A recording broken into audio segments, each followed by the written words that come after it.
Кой е по-добрият телефон за 1200 лева? Oukitel WP200 Pro или Olefone Armor 34 Pro? Да започнем с батерията. Armor 34 Pro има 25500 мАч батерия. Да, правилно чу, издържа с седмици. Oukitel е с 8800 мАч батерия. 3 пъти по-малко, но пък е доста по-лек и компактен. Да преминем и към основните характеристики. WP200 Pro идва с Dimensity 8200, 24 ГБ RAM и 1 ТБ памет.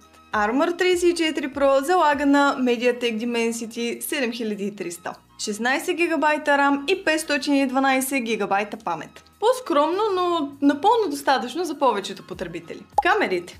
Armor 34 Pro 64 мегапикселова основна и 32 мегапикселова селфи. И невероятната 64 мегапикселова нощна инфрачервена камера.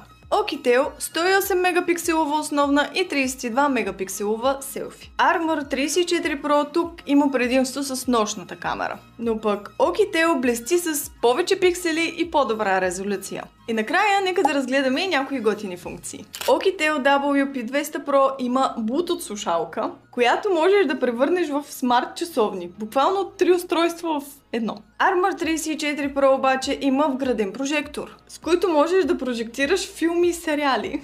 И двата имат уникални екстри. Кой би избрал ти? Телефона, който се превръща в часовник или този, който прожектира на стената? Напиши ни долу в коментарите, можеш да ги разгледаш и двата на greenmobile.bg и не забравяй да ни последваш за още интересни видеа.